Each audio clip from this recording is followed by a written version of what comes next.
everyone, this is Jose Maestra Barbera Salon. Welcome back again to my YouTube channel. So, natagal natin hindi nakapag-vlog dito sa channel na ito ng Jose Maestra. And ngayon, meron po tayong imi-makeover. She or he, kasi bakla po siya. But she looks like a girl, chubby and cutie. So, ipapakilala ko na po ang Teddy Bear! So, pasok Teddy Bear! Ayan. O sige, ito po ang ating model ngayon, guys. So, nung mga nakaraan kasi, sobrang busy tayo. Tapos, hindi ko alam yung mga eksena dapat pala, ito na lang din yung ginawa kong more on content about dito sa aking salon. So, by the way, kilala na ba ako? Ay, hindi pa pala ako nagpakilala. Ang sabi ko lang, this is Jose Maestra Barbera Salon. So, magpapakilala ako, this is Maestra, or you can call me Mircel. I am the salon owner of Jose Maestra Barbera Salon. So, this is Teddy Bear. Ayan. So, siya po ay i-makeover na. Ayan. Ito na, nakita niyo naman yung wig, di ba? Wasak na sa kanila. So, ano gusto mong mangyari? Palakpakan niyo. Pakilala ko dito sa ating mga viewers. Pakilala kami. My name is Magdalena Fox. 10 years old stunner. Yun lang. Yun lamang po. At Maraming salamat. So, yun guys. So, 10 years old lang po siya. So, ano bang magandang gawin o treatment sa edad na 10 years old? Kasi ang texture ng buhok niya ay curly, dry, at the same time, gubas or sabog. So, ngayon, itatry muna natin na dadaanin lang muna natin sa trim. Then, pag binulow dry natin siya, medyo may konting yung mga alon-alon ng buhok niya. So, ang last option na natin is organic treatment. Na hindi ganun ka, kasi 10 years old pa lang siya guys eh. So, sobrang sensitive pa ng hair ng mga bata when it comes sa mga ganung edad. So, simulan na natin ang makeover with Teddy Bear. Let's go! Liftoff will start in T-minus 10 seconds. 10, 9, 8, 7, 6, 5, 4, 3, 2, 1. So, parang gagawin ko sa kanya bobcat na bobcat style. So, tanggalin na natin yung buhok niya.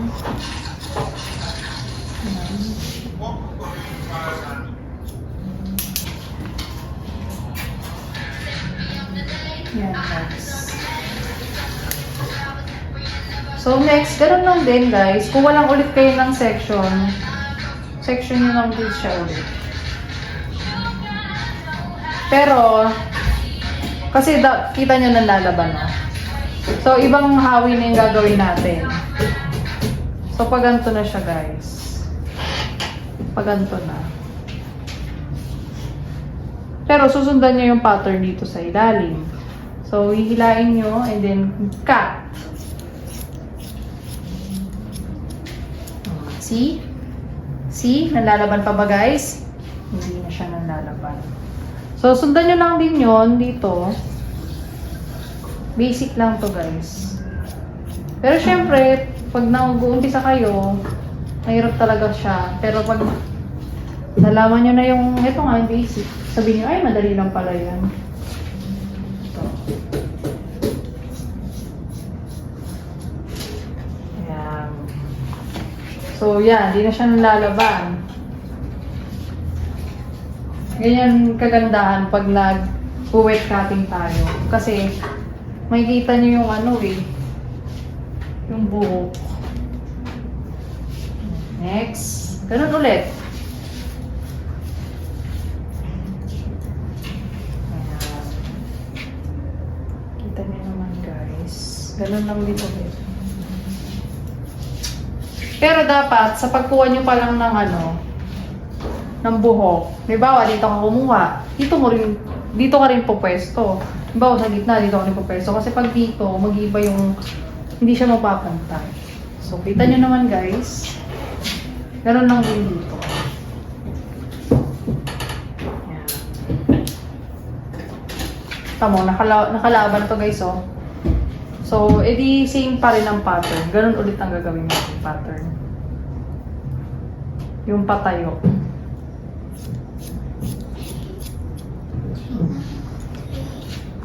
Yan. Same ulit.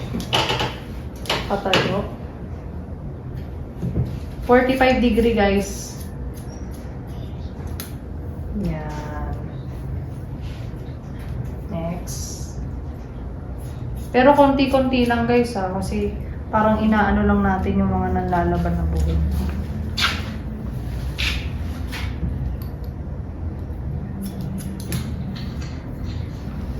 Ito hindi masyadong minsan nagpo-point cutting ako. Ganun yung technique na ginagawa ko. Ito, medyo may konting point cutting tayo dito. Yan. Tapos pag yung mga ganyan guys, ginagawa ko ganyan, oh. And then, dito na tayo sa pinaka-last part. As you can see guys, is ayan na yung mga part na yung parang wavy niya. Natural. So, medyo ito ay pa 60 degree na guys. Pag dito kayo sa taas na. Konti lang guys. Yung dulo-dulo lang. Kasi iikli at masyadong so, tapos na tayo sa likod. So, gilid na tayo. Paano technique niya? Paano technique ni Maestra dyan? So, parang nakita ko sa'yo, be, maganda pag yung medyo labas yung tenga. Mukha siyang girly. Ayan. So, medyo ilalabas natin yung tenga.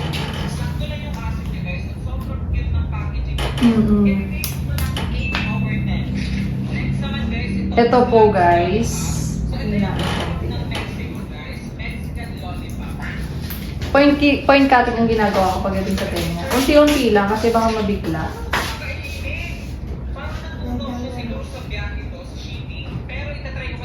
Ayan.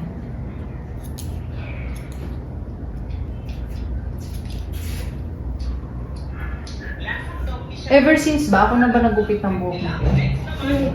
Simula nung umuwi ka dito. Nung nagpa-barbers ka, tanda mo yung baby ka. Kilig na kilig ka sa blower. Oo nga, be. Ba't kilig na kilig ka nung binublower? Ang saya, te. First time. Galing kang nun eh. Pampanga. Pangasinan. Ay, Pangasinan ka. So, gusto ko itapos yun.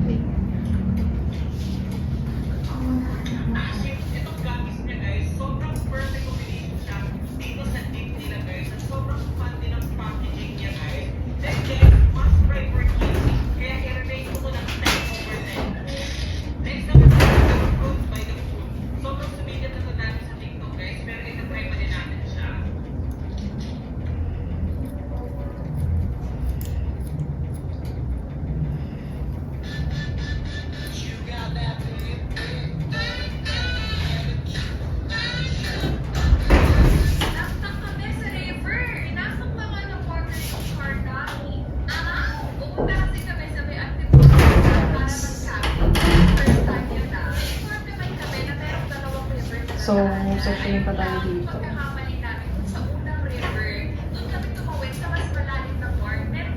Patayo siya, guys. So, ganyan.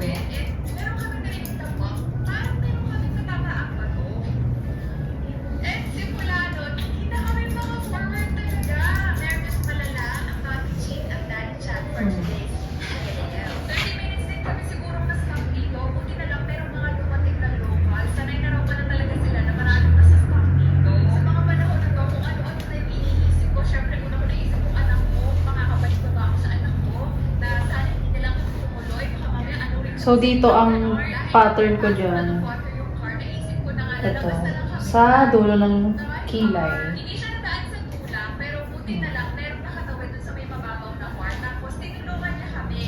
Itong mga to guys, ang gagamitin ko tining scissor.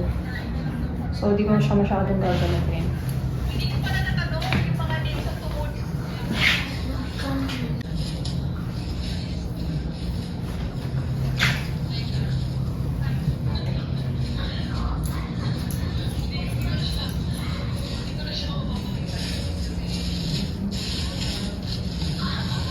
Ganun lang din, guys.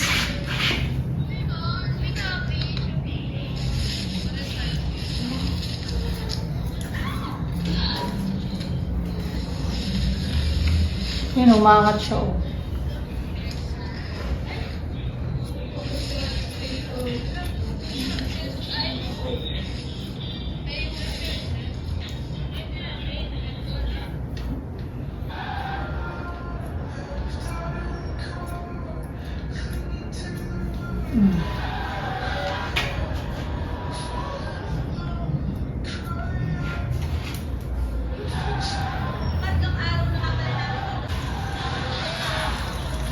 Ayan guys, hindi ko masyadong ginalawan.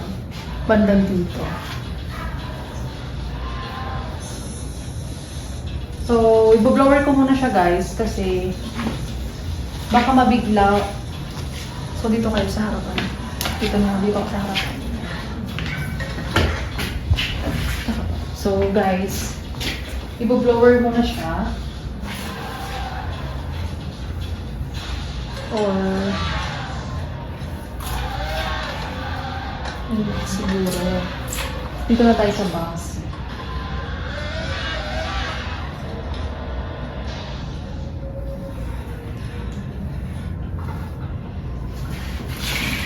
Hindi ko masyadong pag magugupit sa bangs guys, pag basa yung hair, huwag masyadong pataas, konti lang siya.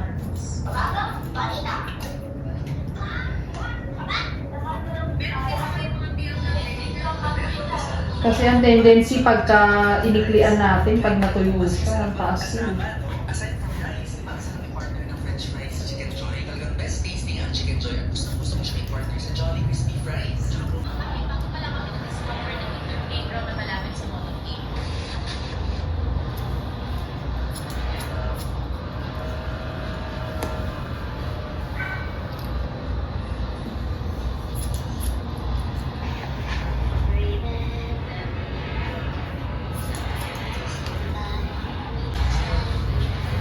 Dito sa taas, i-texture ko siya guys.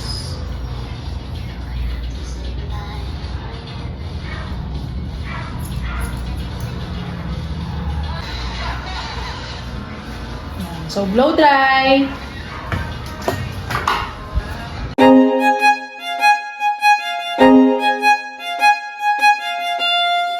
So, ito guys. So, as you can see guys, is ganito yung itsura ng hair niya pag tuyo.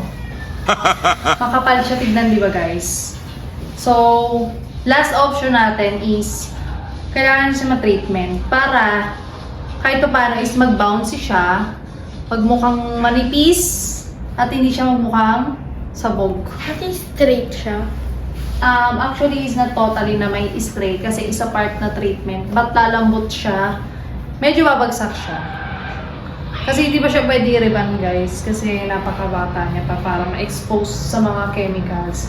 So, lagyan natin siya ng treatment, organic treatment for kids. Ayan. Pwede lang natin yung treatment guys. Ate, pwede yan pala siya yun. Pwede naman, but hindi siya yung talagang totally ano. Okay. So, ano masasabi nyo guys? Comment down below. Ano masasabi mo? Ganda. Hindi, I mean, gusto mo ba yung ganito kakapal or hindi na natin i-treatment? I-treatment pa ba or hindi na? Okay na sa'yo ito? Treatment eh. Gusto mo pa rin talagang siyang umano. Gusto niyang magpa-treatment talaga, guys. Kasi masyadong makapal. Hindi ko rin siya ginamitan ng blower na, yung brush. So, treatment na natin siya. So, yun na guys. Mag-proceed na tayo sa treatment. So, bago tayo mag-proceed sa treatment, teka, layo natin ng konti yung camera. Yung stand. Yan. So, huwag natin kalimutan maglagay ng gloves. And then, guys, kapag short hair naman kasi, pwede naman hindi lagyan ng magnetic tape, pero ako nilalagyan ko din talaga. Sure. Para protection. So, sa case ng buhok niya is short hair. So, mag-start tayo maglagay ng treatment dito sa ibabaw. So, sectioning pa rin po. Start muna tayo dito. Ayan. Ipit. Ipitan natin yan. So, ipitan natin. Yan po. Start tayo sa palms niya. Kasi yun yung part na super curvy. Kaya, pagsasamahin natin yung tayo.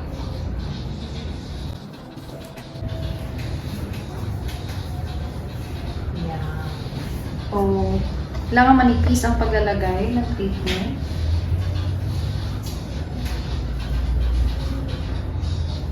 So, massage lang guys. Konti pa. Ilayo sa scalp. Kasi nga, sensitive ang mga scalp ng mga bata. Okay lang po ba yung amoy ng gamot? Bangti. Ang sarap. Importante kasi may mga bata na sensitive din ng ilong when it comes sa mga chemical treatments. Kuya JMT, sensitive yung Pero organic naman kasi yung ginamit ko sa kanya. Kasi nga hindi pa pwede naman siya sa... Don't pump. That's organic. Natak lang, pero mali pa tayo. So pag bata nga lang guys, yung client mo, kailangan medyo mahaba yung PC nyo kasi may iba talaga na may malilikot ang ulo, may pasaway, pero gawin nyo pa rin yung part nyo na sa work nyo. So, ganun lang po. Time-lapse na natin po guys.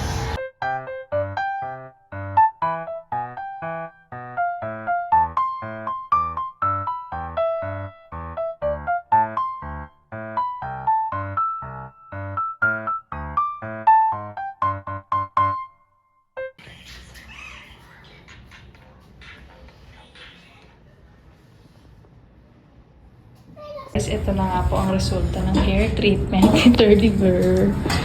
Ayan. So, hindi na po siya mukhang Anong pugad ng ibon.